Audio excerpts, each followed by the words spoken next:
stars of animation are shining.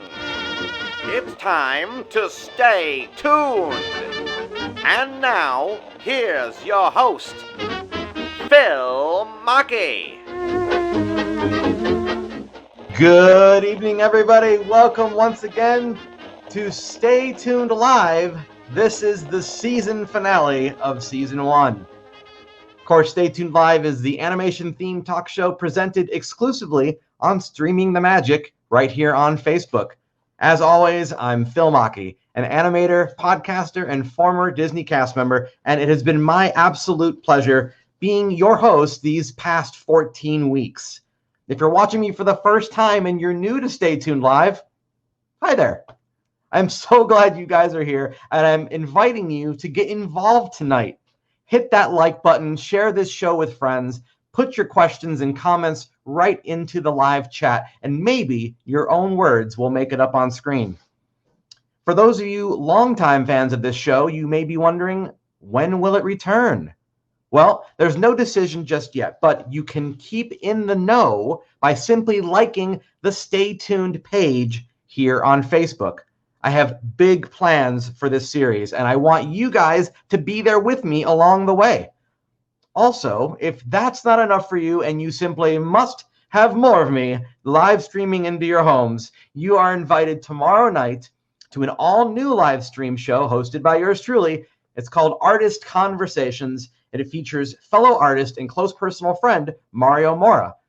We're going to take a closer look at the lives of working artists and analyze what it means to pursue a professional creative life.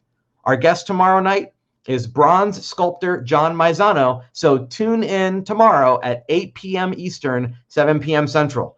You can watch for free from the official Stay Tuned page right here on Facebook. That's facebook.com/Stay Tuned Show. There you go, right there. Alrighty, there's that for you.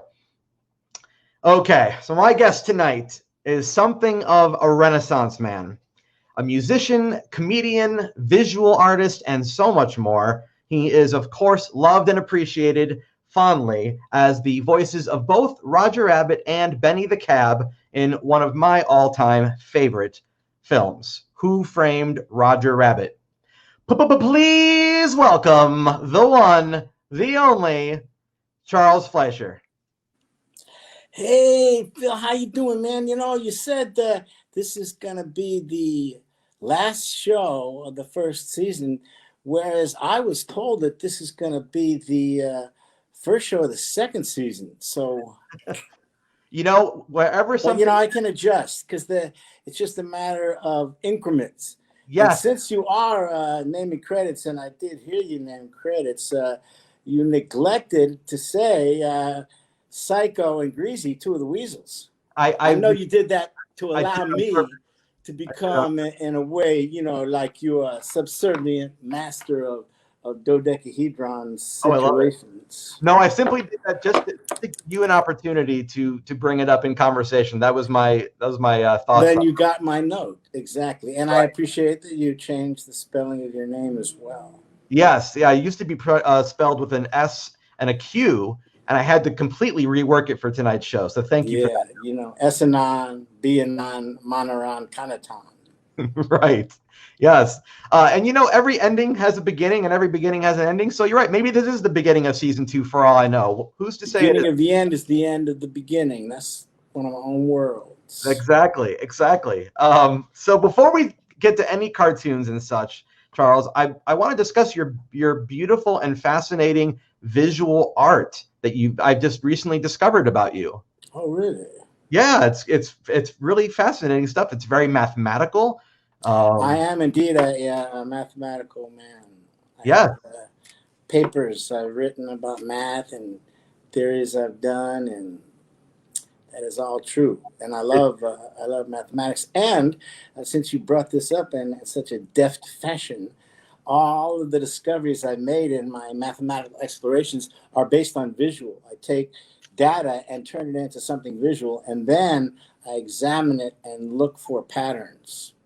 Okay, that's how you're creating it. Okay, so you find no, I'm not saying that's how creating it, but cool. like for instance, Moleads, that was about seeing patterns and graphic representations, and then my research into gamma ray bursts, that was in many ways I prepared for that by studying Moleads and examining angles created by linking subsequent gamma ray bursts.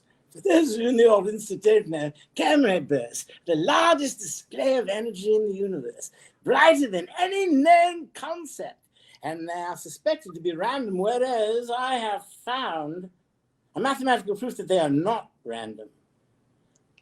Ooh, they're not. Like I'm saying, that's some heavy shit. By the way, I was about to say, but then I held back. But I know it's the internet and there are boundaries are not there. But I do respect any boundaries you may have. Like you may have a large kid audience. So what are the parameters on language?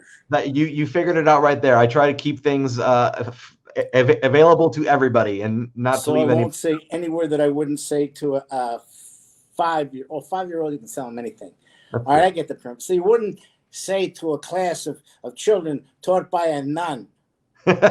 That's true. Although there's some things I probably wouldn't want to say to them. A nun or Aeneas Nin. Ooh. Or Henry Miller. Or many of the topics of Capricorn and Cancer and other things that he wrote about. But let's go back to that visual artist. How are you making that? Are you doing it? Are you drawing things out? Are you creating it in a computer program? What do you do to create your work? A combination of all. My most recent posts were ink drawings that I did from a sketchbook. I've worked in a program called Painter. Yeah. It's kind of like Photoshop, but I got into Painter before that. I've worked in a program called Mandelbulb 3D, which is pretty deep. Yeah. But, it's I use Snapseed as a tweaker a lot to bring up luminosity and things. Watercolors, and I create something in one medium and then I'll switch it over to another, and then I may 3 years later I may bring that into another, and just it just keeps evolving. It's like life itself. Yes, it's an exquisite corpse, as it were. Oh, lovely! The exquisite corpse. A page folded with another drawing underneath it. Yeah. What an exquisite reference. But I know. Send him some schnee. Ooh. Rather schnee. Then send him a pound of gorge. Oh, I haven't had any gorge today. This is new gorge. Oh, okay. Very good. It's delightful and almost mystical. But exquisite corpse. That's not. I would say a small percentage of people are aware of that.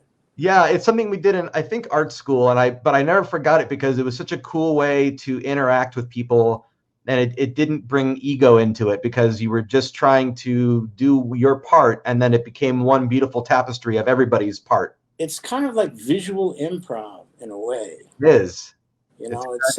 And you mentioned Moleads, which is, honestly, you introduced me to that concept, and I want to throw this out there for those who don't know what Moleads are. I'm sure Charles will say more than I could ever say on it. But what is interesting to me is I grew up looking for patterns in tiles on the ceilings and just all kinds of stuff, swirls on the tree bark or whatever.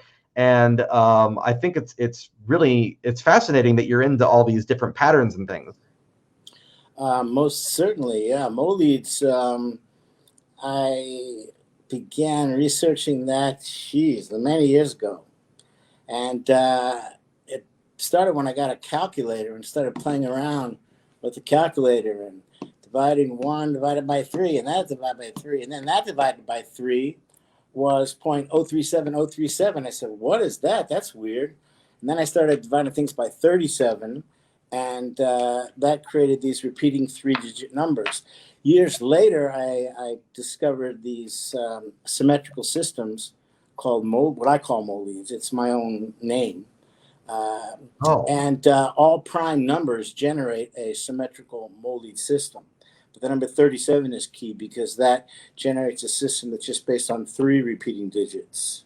And I'm glad you mentioned 37 because, Charles, in preparation for tonight, I went back and rewatched Roger Rabbit, and I noticed something. Benny the Cab. You tricky guy. Well, there's two places. Benny the Cab is one of them. He says, I've been a cab for 37 years. And I'm like, oh, I'll bet Charles was having a good laugh when he said that. And then the other one, this one's a little harder. I needed to use subtitles to find it. But in the very beginning of the film, when they're showing the intro cartoon with Roger and Baby Herman, right? Roger's talking about how many cousins removed he is from people, and he says your 27th cousin who was 37 times removed, and I'm like, Charles, you sneaky guy. You got it, man. That's 27 Moleeds. 1 divided by 37 equals 0.027. 1 divided by 27 equals 0.037.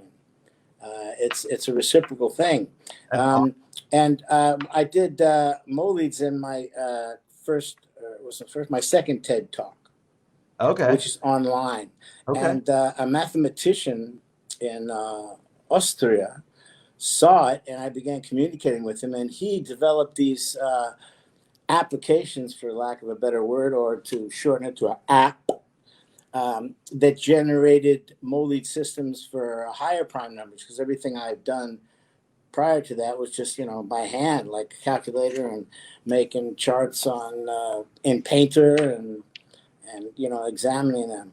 And that was really important in allowing me to see the higher levels of what this might mean as far as in the pursuit of science and physics and things of that nature. So was that you ad-libbing, by the way, those lines? Were those something that you worked on? Well, I wouldn't say ad-libbing. It was me, throwing a little bit of my specially prepared neutralino into the brunch. But it makes it so much more personal because it makes you very much those characters even more on a level that people don't even think to look into. Well, that happened at another time. One of my favorite scenes in that movie, since you brought it up, is when Roger's out in an alley and he's kind of tearful. He's talking about Jessica, Jessica. And my youngest daughter is named Jessica. So the name Jessica had an emotional center within me that created a response that produced something that was deeper and more sincere. Had her name just been Becky. By the way, sincere, I know you like word origins too. I do. Sincere? I don't know the origin. Okay. Sans serre, which means without wax.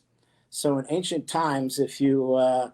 let's say this was a piece of pottery and it broke, I would repair it with wax and then, sell it. But if I were to sell you one that had never been broken, it was without wax, it was sincere.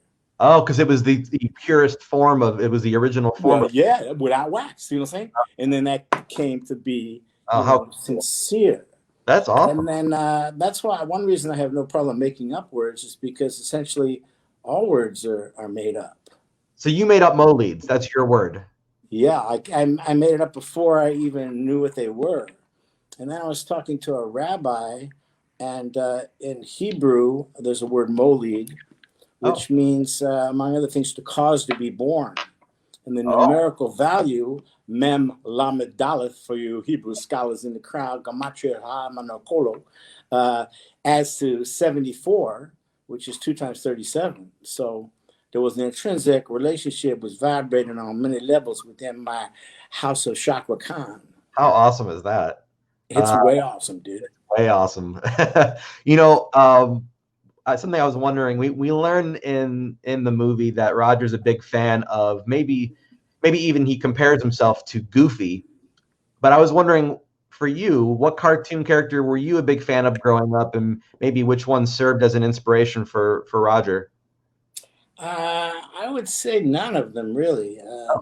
I mean, I was a fan of cartoons, when I was a kid, Saturday morning, going way back, Rough and Ready. And my brother and I used to take the stuffed animals we had, and we would line them all up in the living room so they could watch TV with us. I remember one Saturday morning, I spent so much time, lining up the little stuffed animals that we missed the show. What the hell? What kind of people is this? I wasn't really mad, but the stuffed elephant was really...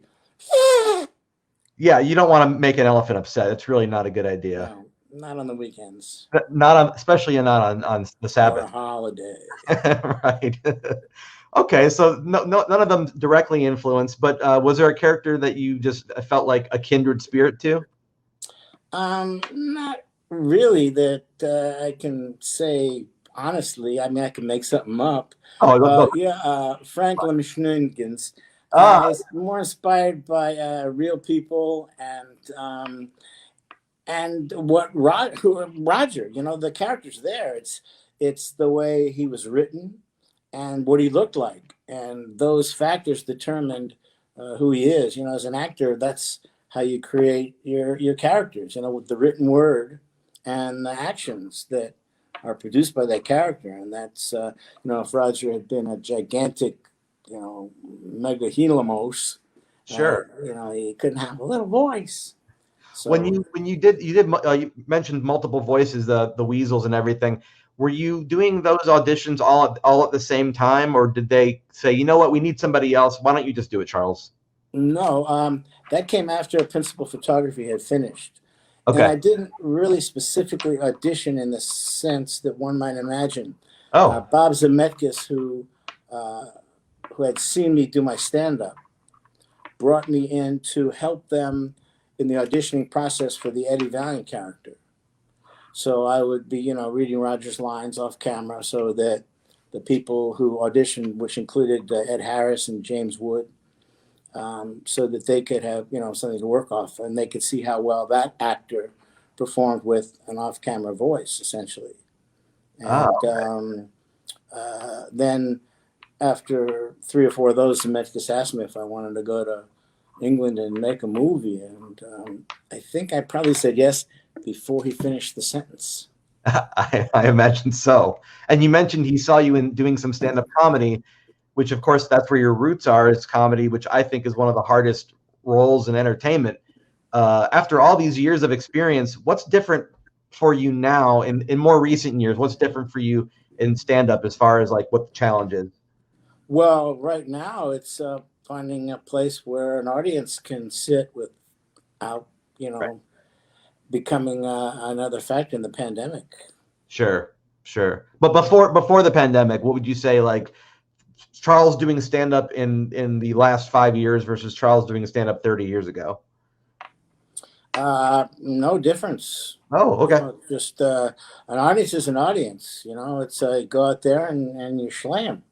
Yeah. And you get a reaction, and that's it. You know, I haven't really experienced that whole you know, snowflake thing, and where, you know, you can't do, you know, cultural appropriation, and Right. which to me seems kind of silly, because look at architecture. Architecture essentially is cultural appropriation. Look at Washington, D.C. A lot of the buildings are based on Greek architecture. The Washington To Monument. me, if you take something that one culture developed and say, "Man, I like that," that's like, "Yo, bro, enjoy it." Or music. You know, Right. music is a form of cultural appropriation. I think the Beatles, as someone said, you know, it's like a big thing of soup, and I just stirred it up and see it. So it's you know, you take something and you put it in the next pile and see what develops. It's a shared collective. We are a collective organism. You know, we are metamorphosing, progressing in a manner that is not only judicially cosmic but empirically divine. Oh, Did he say that? I feel like I don't believe it. I gotta do the Empirically divine. Wait a minute. What did that voice come from? I don't know. I like But it. when I do that voice, which going back to appropriation, John Biner used to do a character called Felix Facididi.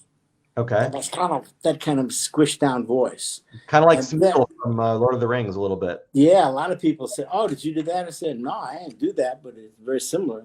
Sure. Doing that before that, but you know, it's all a gift to those who can hear it. You know, if they can take it and bring it up a notch, that's the name of the game. You know, and I think life for me, what's life all about? It's about adding as much as you can so that the next version, life 2.6, gets they have a little more.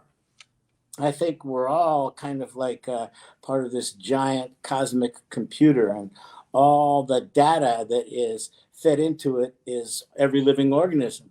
So all of that processes in and goes into defining the next version.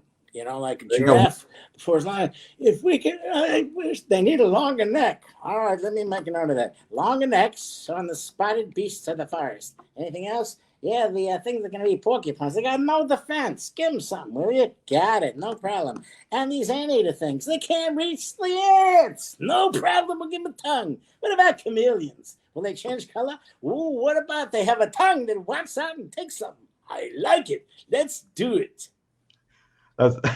It still doesn't really apply to understanding male nipples, but that's another issue. That's a whole other story. It's a whole other ball of wax. It's not even a ball, but it's certainly something that's illogical. It's certainly waxy. Let's see. So are all those folks out there who say companies treat me like a number, I don't want to be a number? Well, here we go. We're talking about how we're all numbers adding up into something. Well, you could be an imaginary number. Oh, yes. Which is I, which is the square root of -1. And one of the great mathematical formulas of all time, e to the I pi minus 1 equals 0. That is like that's Euler came up with that. I've never heard that one. E to the I pi, take away 1 equals 0. That is, That's a true mathematical statement? That's real time, bro. That is like pure mathematical beauty. Google that stuff. I think it's called Euler's identity. When you're an actor and you hit something that is something that strikes a chord for years and years to come, you hear that people will say they get worried about being typecast. Was that ever a concern for you of getting typecast? Everybody's typecast, I mean, I'm typecast as a man, a human. That limits. I can't play cells. You can play a cell. You just got to put a cell costume on. I was never worried about that. I'm worried about about not working, not about continually getting work. I mean, Cary Grant was pretty much always kind of similar. Okay. Gary Oldman is almost always something different. Yeah. But the name of the game for me is keep working.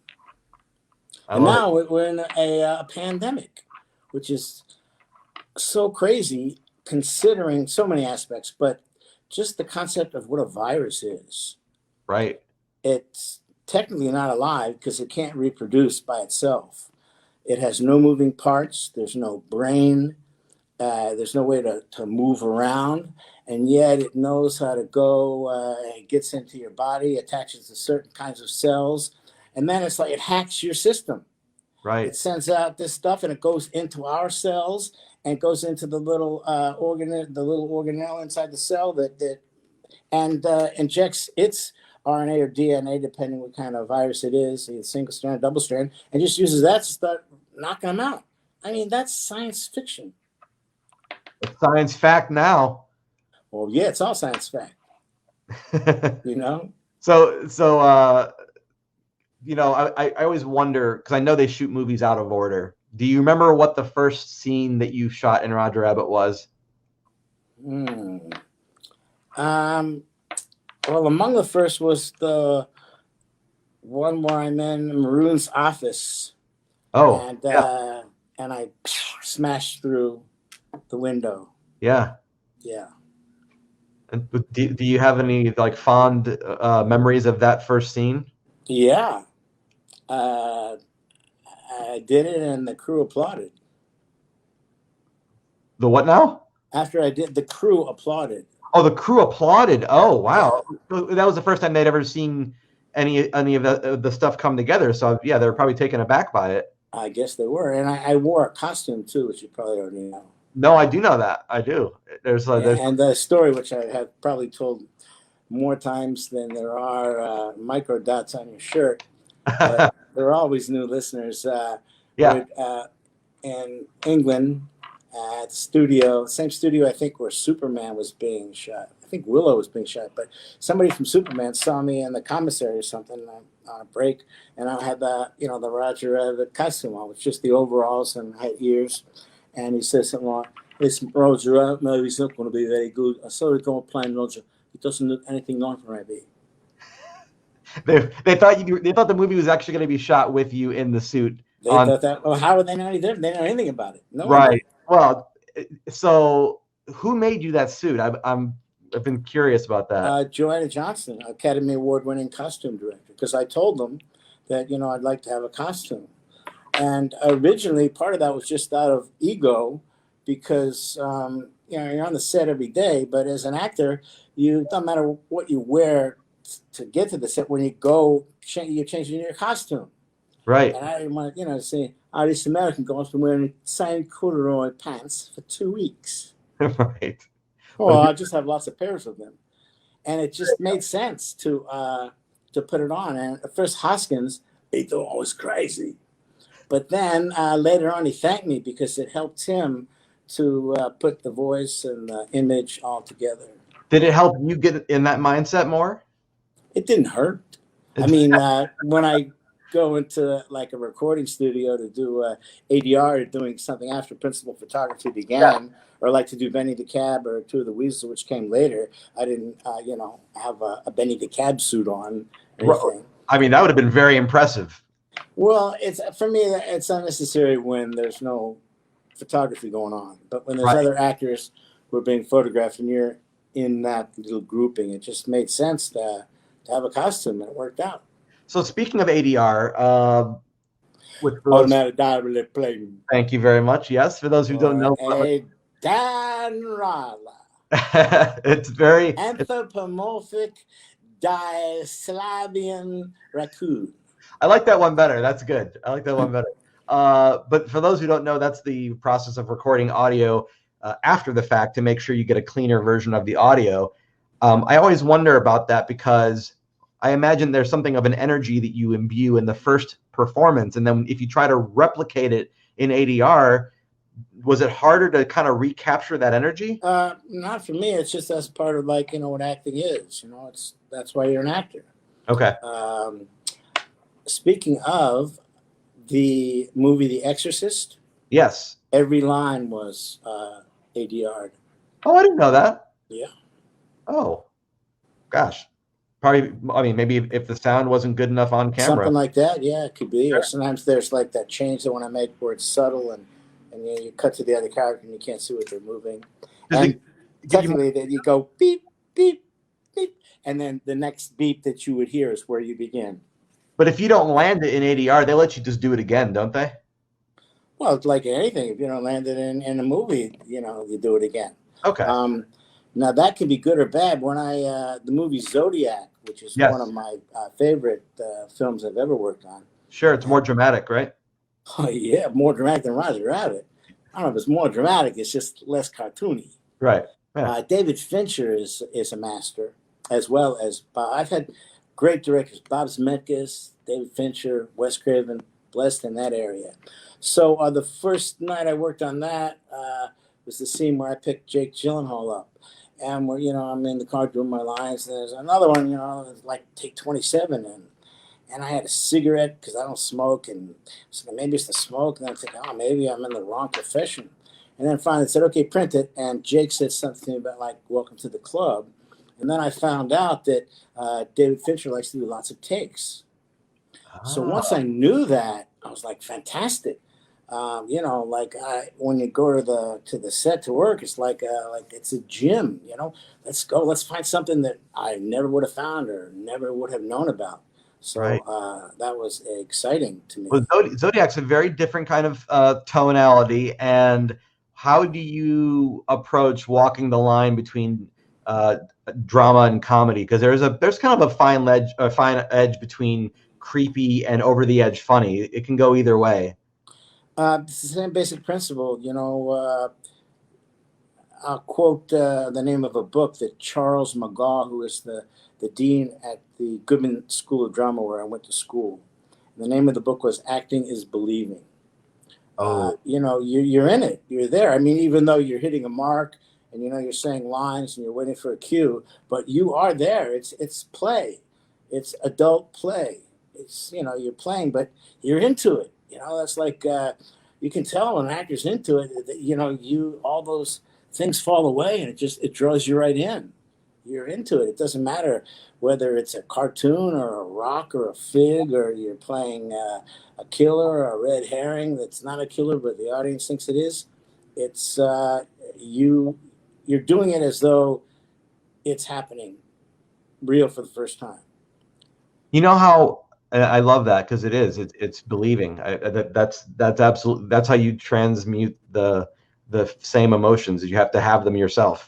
Transmutation, alchemy, going back to Hermes Trismegistus. Hermes. Okay, Hermes, that was the Greek. What's the Roman equivalent of Hermes? I don't know. Mercury, bro. Oh, is it really? Okay. Yeah. Nice. Okay, and what about a word that's based on Hermes? Mercurial? Well, that would be based on Mercury. But based on Hermes would be something that's hermetically sealed. Or hemorrhoids. Well, I think that's based on a combination of the wand of Mercury. Oh, that's what it is. Yeah. Okay, I'll give you another one to redeem yourself. A word for being extremely hungry based on a bird. Name the word and the bird. Oh, gosh. Correct. He sent me a telepathic image. I saw this black bird, which Edgar Allan Poe was writing a poem about. What was the word again? Raven. Ravenous. And what's the word? Nevermore. Ravenous. Oh, ravenous. Oh, I see what you're doing now. I see the word association. Okay, gotcha. Yeah, it's like the animal becomes a word, like sluggish. Ah, yes. And giraffish. Giraffish Park. There you go.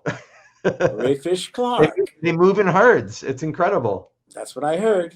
Yeah, I'm fascinated by words because words are maps.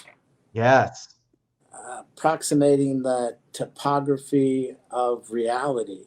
You ever think about how crazy it is that all these sounds we're making goes into somebody else's head and it means something instantly that they know? It's kind of mind-boggling. You have no idea how many times I think about that. And just how magical that is. Yeah. And there are some writers that have proposed that language was actually some kind of a virus. Oh, that's a cool idea. Like a good virus in a way that, you know, spread. I feel that way when I hear a song I can't get out of my head on the radio.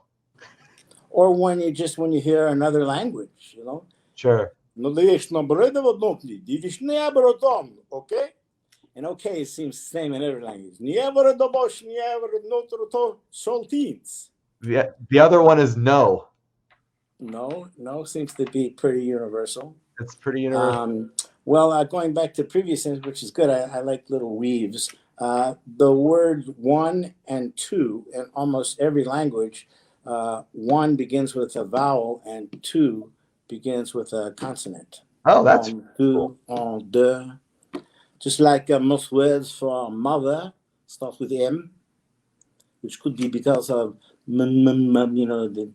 And of course, what is it that allows for certain people to do accents? So what is that? So if you'd been born in England, you'd have an English accent. So when you're really little, you take a vocal imprint, right, by the people around you, and that becomes a template that determines the way you speak. Mm-hmm. And there's a cutoff switch. Just like when you're little, you can swallow and breathe at the same time so that you can suckle your mother's milk. Still breathe. But you can, if you try it now, you can't swallow and breathe at the same time. So there's a cutoff mechanism there. Those are things you're trying at this age. I agree. So my theory on this is that that vocal imprint, there's a normal cutoff switch, but people that are actors or whatever, then they never experience that cutoff switch, so they can still take a vocal imprint and manifest it or make it into, if I can hear something and then act on it and flow into it. And don't matter, what part of the coin. Also, you're probably fascinated too by just dialects, from where you are. You're up there, they talk like that, which is kind of like a cartoon to begin with. Hey, I'm Italian, so I can't complain. Man, Southern Southern is a little like an English accent. Yes, it Because is. a lot of them came over, and they kind of blend in. It's kind of like Boris Karloff kind of. Oh yeah. Boris Karloff, that kind of blends into Jackie Mason. It's all a blend. But how do you explain voices like this? Peter Lorre, it is all about the synthesis between what is real and what is not. I think it's time that we take them outside, boy. You ever think how interesting it is that somebody will say something to you, and for some reason, that thing they say to you, you'll remember it for years and years later on after they've probably forgotten it. Is there a thing that somebody said to you maybe in acting school or whatever, and to this day, that one thing they said just keeps coming back to you? Don't do that again. Or that was good. Like that. Like that. Or pass the potatoes. At this moment, nothing's popping as far as something that is madly magical. I could go back to if I do the file, the file search. Rabbi Magnin, who was a rabbi at the Wilshire Boulevard Temple, where I belonged, and my mom and dad were out here, and we went to a service there. And I remember him saying something to the effect of, reach up to the stars and grab a little bit of them and bring them in. That, which is kind of like an Emerson quote, but a little more Jewish. A little more Jewish. Emerson Schwartz. Any relation to Max and Dave Fleischer from Only in the way that people like to make people from the same family. We're all related. You go back 30 generations. Sure. But there was, among the brothers, the Fleischer brothers, there was a Charles Fleischer. I thought there might have been. There was. And among other things, he was an inventor. Oh, look at you. There you go. He has patents. The claw, that amusement park thing where you go on and pick something up. That was a Charles Fleischer invention. And I have 2 patents myself, which you probably already know. I did, but tell me about them. What were they all about? The first one was a toy egg. It's kind of a cross between an egg and a slinky. Oh, and it looked like an egg, but when I discovered it I love spirals, and I was just taking a ping pong ball and unwinding it in a spiral. And when I did that, it became kind of egg-shaped. Then I did that to 2 of them, and I intertwined them and put them together, and I had this like bouncing egg. Oh, neat. And then the other thing that I invented that I have a patent on is my golden ratio device. Wait, you patented the egg thing. What is it for? What does it do? It's a toy. Oh, it's a toy. So that's great. So people can still buy this toy. People never bought the toy. Oh. It was never produced. Oh, okay. So just a patent, never a production. Yeah, never a production. And follow me over here. Clark, okay. Where are the keys to the envelope slips? I don't believe you can't find it. Bring me another box of woe. Here we are. Well, here's the big one here. I'll show you the big one since we have a long view. This is my other patent that I have a patent on. This is my golden ratio device. Oh my gosh, that's awesome. Oh, that's awesome. Now, if you adjust this, like that logo's in the way, but if you adjust it to my height, then this point here will be where my navel is. Yes. That's true for regular humans. What about the ear? I won't put this back now. I'll just put it over here so I won't take too much of the viewer's time. No, that's really cool. Since you brought it up, this is a smaller one. I call it a Ziz. So that's it, and it measures the golden ratio. Oh, that's so cool. So I did it originally because I wanted to make my drawings better.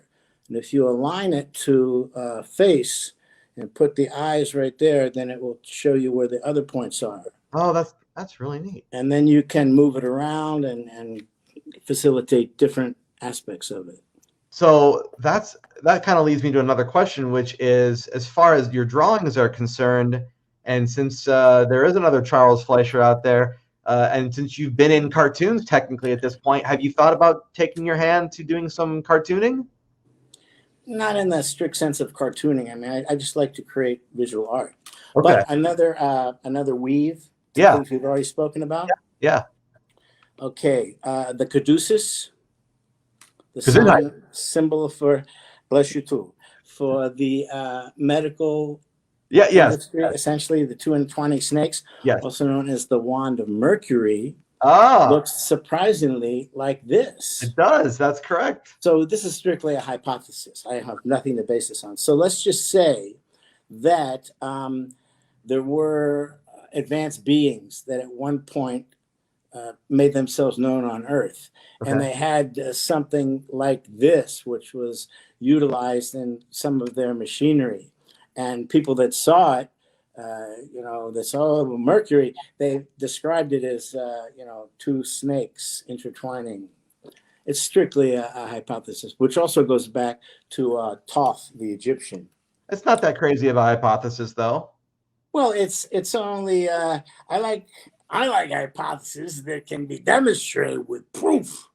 Yeah, that would be theorems at that point, wouldn't it? Well, I had some theorem the other day, and I tell you, it was a theorem. There was a serum that led to delirium. Oh, wow. Oh, delirium, that brings our ding, ding, ding, ding, ding. Oh. Next thing, a delirium. Okay, where's the word delirium come from? Oh, gosh.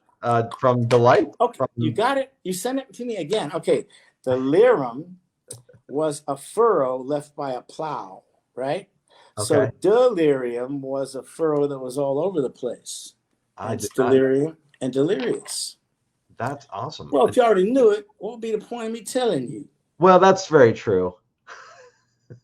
But what I'm enjoying most about this fascinating dialogue of logging and dieting is how that we have continued to find these weaves, go back and pick up on something else. That makes it literary, and that's something I learned from literature.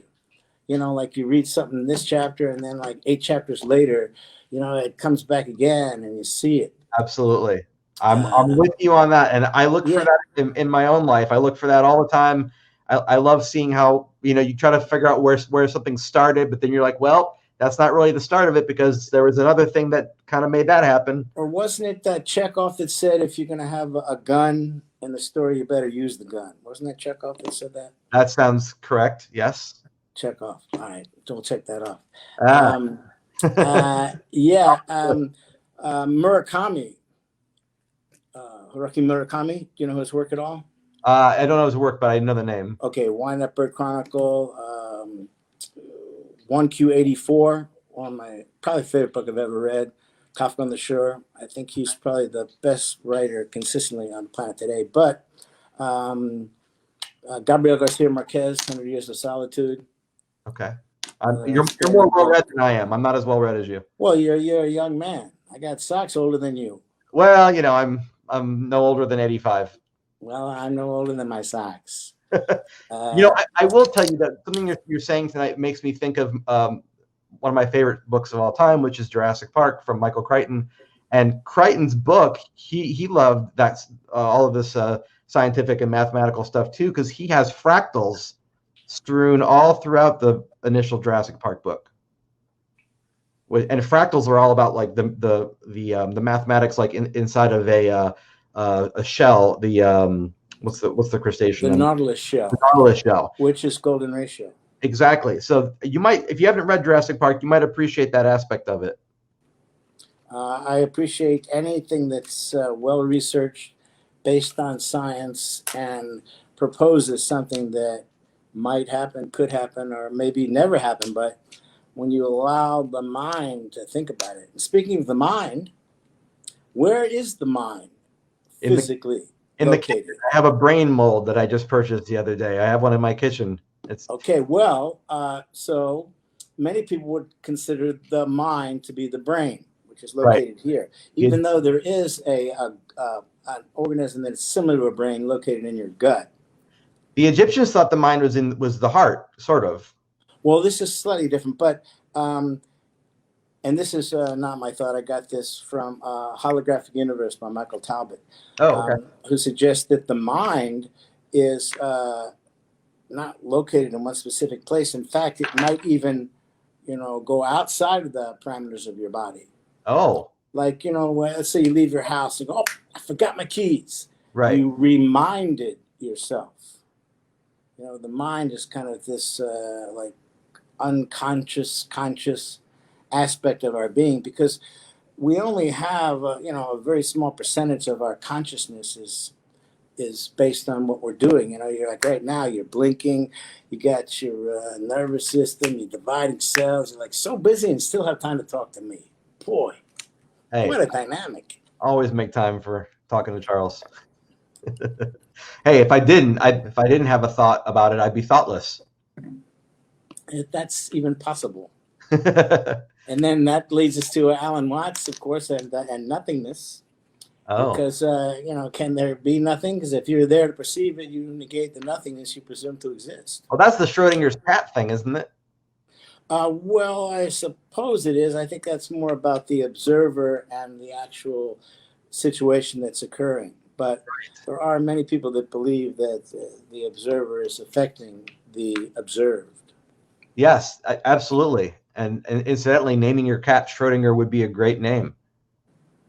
I'm sure that's been done. It probably has. Especially if you have two cats and one of them is dead. There you go. And then if one of them will be dead. Oh, well, that's a little bleak. Well, it's just a matter of time, isn't it? True. I mean, everything, and this once again goes back to beginning and end. Right. Even the universe that we are in now will one day no longer exist. This is true. This universe where we are now residing, is it finite or infinite? There's no right answer because it's unknown. Right. It's unknown. What's your take on it? I would say, you mean like all of existence or just this universe? The universe that we are in. The universe that we're in. I'm sort of on the camp that it is expanding where old parts are dying off. So in one sense it's infinite, but in other senses parts are dying, so therefore they could not be one sense or the other. Something that cannot be infinite and not infinite. That is more than a Schrodinger cat. That's true. The parameter that limits what it is. However, you began your response with what I think is probably an answer that is part of my response. And that is, I think that this universe is finite. Yeah. I think infinity applies more to quantity than size.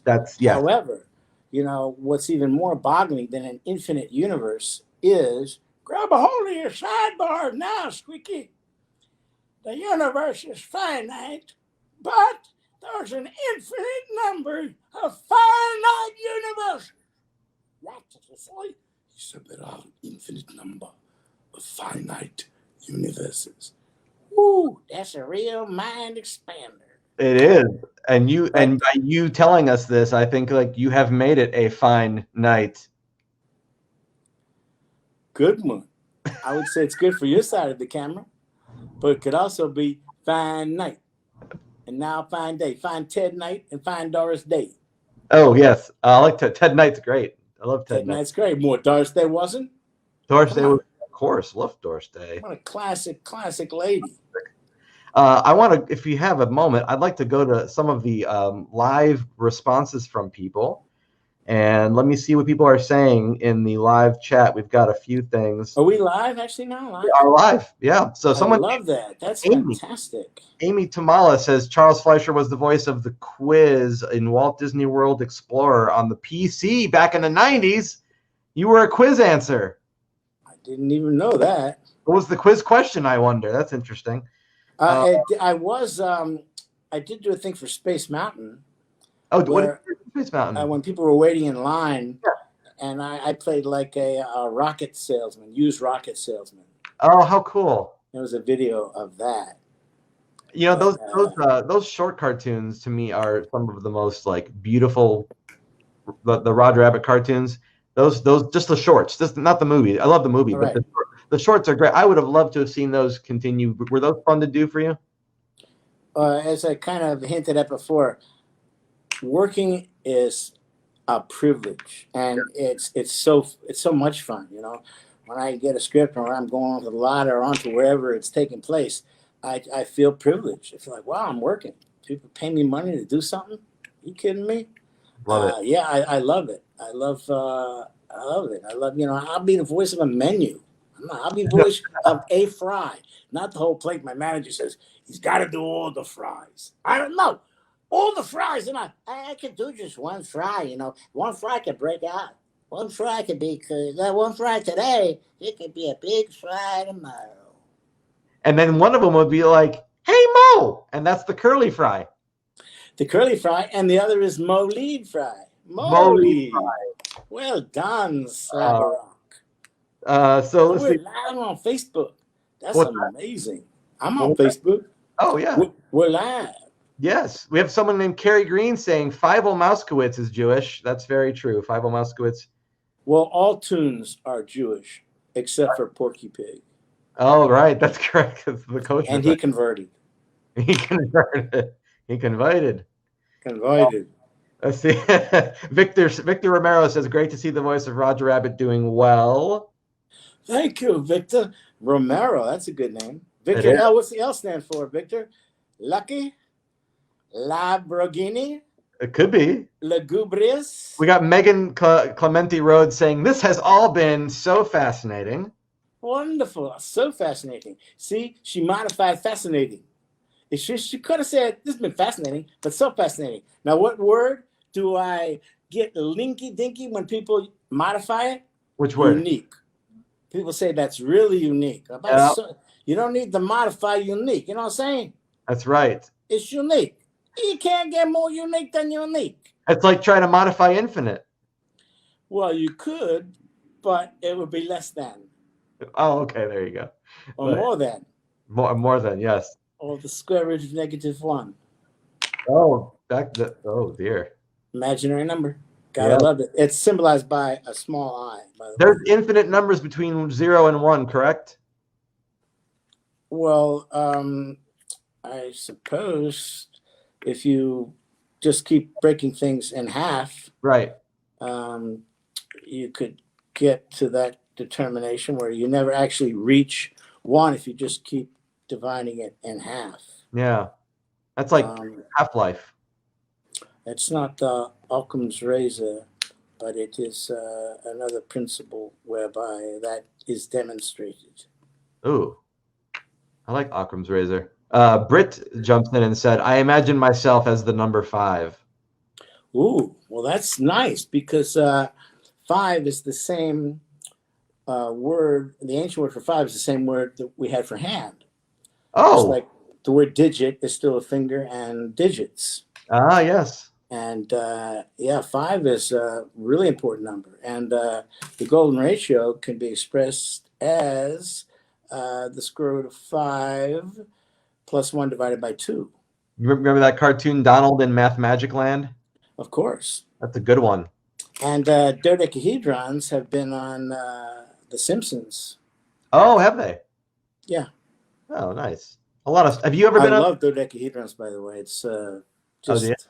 Oh man, I have at least 1,000 dodecahedrons in my house. Do you play Dungeons and Dragons? Never. Oh, okay. But they'll call that a D12.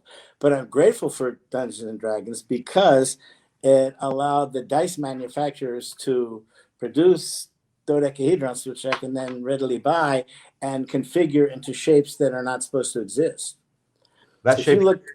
That's a tetrahedron, and if you look in a mathematic, physics, chemistry book from the 50s, they'll say, cubes can go together to form other shapes, but dodecahedrons can't. But they can. But they can. Yes. Why do they say they can't? Same reason they thought you couldn't go to the moon. Oh, yeah. Because they didn't have the perception or, they didn't get the thinker. Same reason that before Buckminster Fuller, there were no geodesic domes or, which goes back to, the 5 sacred solids, the dodecahedron, icosahedron, tetrahedron, octahedron, and the cube. And that's what led me into a lot of this stuff. I saw this guy named Eric Blair, who wrote a book called Rhythms of Vision. And he was talking about the 5 sacred solids.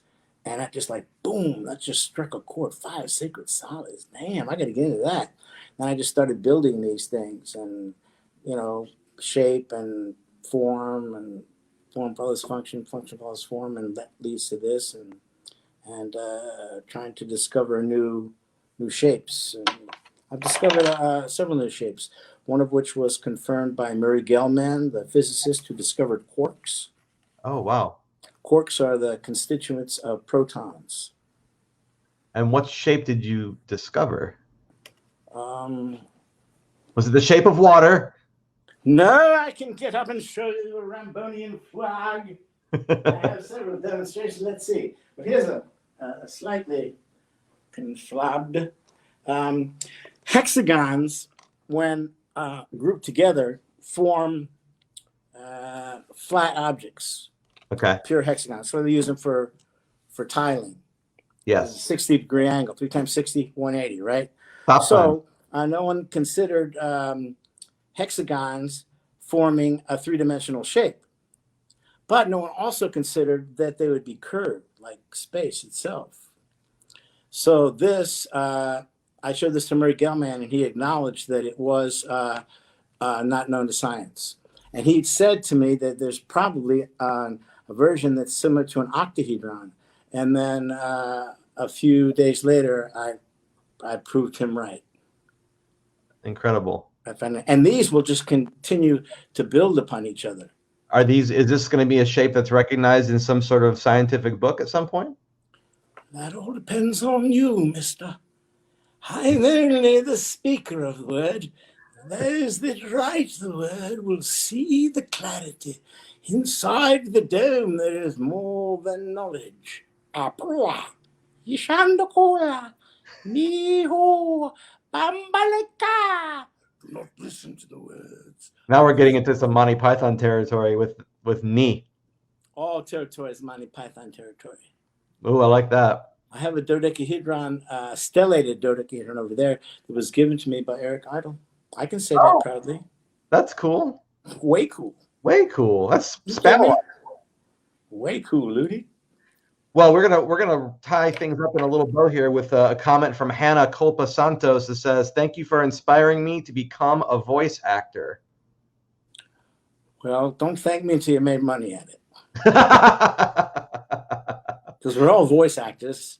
We're all voice actors. And when people describe me as a voice actor, my initial response is negative, because I consider myself an actor. You know, and I think voice act, if a person is without sight, then all actors are voice actors, right? Indeed. That's very... and my premise has always been, acting is acting. It's whether it's just your voice. In some ways, I think by just doing voice acting, it can be more demanding, because if you're just on camera action, you can convey an emotion or feeling with a really subtle look. True. You don't have to say anything. It's just can be right there. Oh man, I hope people at home could see that. I wish they had the same view I did. Whoa, Phil Cam is kicking it out the door. That's what happens when you use a 39-inch monitor. Hey, no bragging, pal. No bragging. 39-inch now, but wait till the lights go off. Oh. But so with voice acting, as they sometimes say, it might require another aspect to providing an energy or some kind of inertia to. But I'm happy if I can inspire anybody to do anything, as long as it's beneficial and not hurt people. I'm not into hurting people. I like that. That's negative, man. That's bad karma gear. What? I was doing a play on the word karma, extrapolating into the Karmann Ghia, which was a model of Volkswagen. Oh, okay. I thought perhaps you were talking about a karma chameleon for a second. That would be a Boy Georgish. Because those come and go, Well, doesn't everything? Yes. Some people go and come. That's a personal problem. But I'm not going to talk there. We're keeping it clean. But when the double entendre comes in, you can wipe it away. Keeping it clean. That's not a Windex, but somebody's got the idea. Hi! Charles, this has been fascinating, and it's been as fun as I hoped it would be. Hey, let me just say, of all the people that have done these things, no one can touch you. Oh, prepared and just with it and flowing and knowing and glowing, and really much props. This has been one of the. You saying this was an hour? it was. We could have flown to San Francisco. I know. But I'm still here and I prefer it. And I'm not saying anything bad about San Francisco. It's just I like being home. My house is big enough, I could just walk up to San Francisco, just be in the other wing. At the very least, that room is big enough. As far as we know, that's your entire house. As far as we can see, that's it. That's the room. This isn't even my house. Oh, it's a construct. This is all just it's a a CGI background. It could my be real home is much nicer, but if I were to show that, the jealousy. Hey, before we go, I just want to say when you guys were doing the film back then, you guys were pioneering something that now is done all the time, where people are acting to nothing next to them. Did you have an inkling you were pioneering back then? Did you have any clue? Yes, in many ways, but that has been done, but not to the extent, because what Bob Zemeckis and Richard Williams brought into it was the moving camera. Yes. And shadowing. That had never been done before, and that now is part of the directive for all CGI animation. Correct. Just that the moving camera and having the shadows and reflections and all those things play into it, that adds to the believability of it. But essentially, it's all about the story. You could do it with a pencil or stop motion on a piece of pasta. And if the story is really like, oh man, that angel here threw me up at the end. Can't believe it. That was some moving fusilli. If fusilli got me all teally. But it's about the story. The story is, what's the story about? And I would say I learned that from Bob Zemeckis. I mean, if you're going to learn something, learn it from someone like Bob Zemeckis. Praise to Bob Zemeckis, man. Well, thank you for being here and for the kind words and for the insanely wonderful wordplay and numerical banter. It's all been appreciated. Numerical banter. I've waited all day to hear those words. Why, numerical banter. I once had a banter that worked for a canter, but he couldn't say huh, so he had to get a hanter. And then he came back and said, numerical what? And I said, banter, you idiot, banter. I can't do any better than that. Charles Fleischer, been a pleasure. Thank you, sir. Lindo, thank you very much. Please tune in to watch the next episode of Phil Goes to Town. Phil Goes to Town. That's we'll do it. We'll make it happen. Talk to you. Mr. Hoppity Goes to Town. Oh, yes. That was a movie done by the Fleischer brothers, which unfortunately came out, I think, the day that World War II started. Oh, that is unfortunate timing. Yeah, it did kind of like put a dent in their studio effort. But they invented rotoscoping. Oh, okay. I don't know they invented rotoscoping. I know, but now you do. That's really cool. There's all kinds of interesting patent stories about that. We'll save that for season 2. Oh, we will. Well, maybe I'll see you in season 2, sir. You'll see me anywhere you look. Fair or here or beyond the sphere. Adula. I like that. Phil. I almost wanted to like shoot little lasers at that. That was like Space Invaders. That was.